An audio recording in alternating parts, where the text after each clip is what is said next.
Welcome to Balad Air Base, the largest air base in all of the war.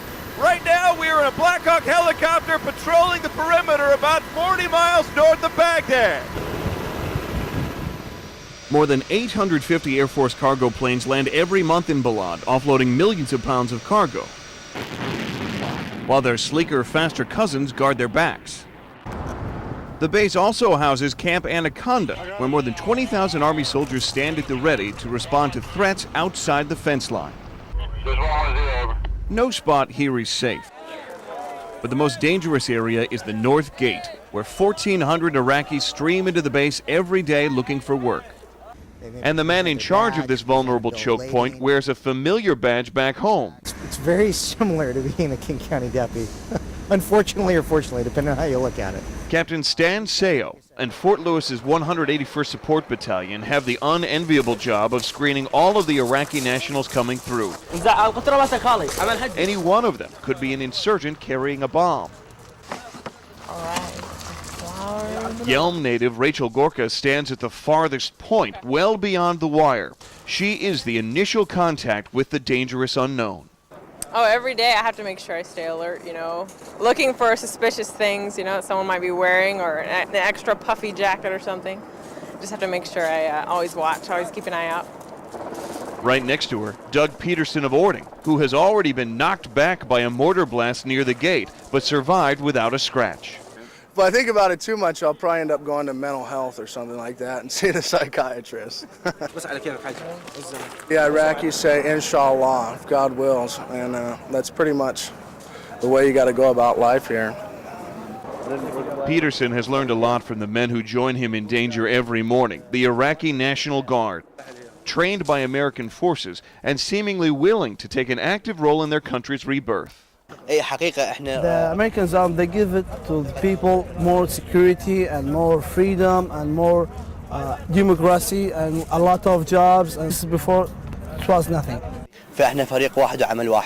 We work as one team and our fate is one. Even with all the security that they have to go through to get on the base, these Iraqis are actually happy that the Americans are here. They now have jobs and have money that they can bring back to their families that they never had in the Saddam regime. We want in here, want a place very safe. No want a place danger. We no like explosion, no like bomb. Everywhere inside the Iraq very poor. No money. I no go in the school because the family very poor. I seek to work here, but the no work every day. While these young faces cling to hope, a violent minority seeks to destroy it.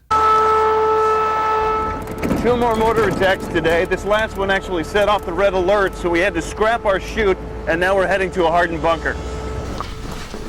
It's been probably 10 days. I can't really remember. Sometimes we go a long time without having them. Sometimes we have 5 or 6 in a day. Iraq has no future if its people can't defend themselves. Okay, stay on line. Adjust the perimeter. You got to adjust the perimeter. The job to train the new Iraqi military has fallen on the men and women of Task Force Chinook. When we first got here, I would have been very hesitant to go outside the wire missions with these guys. I do it all the time now. We live with them. We eat with them. We sleep with them to a certain degree. I trust them. If I didn't trust them, I wouldn't be here. Most of these Iraqi volunteers are farmers who show up only when they feel like it. He was in the middle, so he could have control of the assault element. That was good. But despite the lack of discipline, Sergeant Sean Clinch of Spokane sees potential and progress with every passing day. A lot of us probably want to go home, and a lot of Americans would like to see their soldiers home, but that's only going to happen if the Iraqi security forces can step up to the plate and do the job. So being a part of that mission, it's the most important mission we have here in the country. I'm very proud to be a part of that.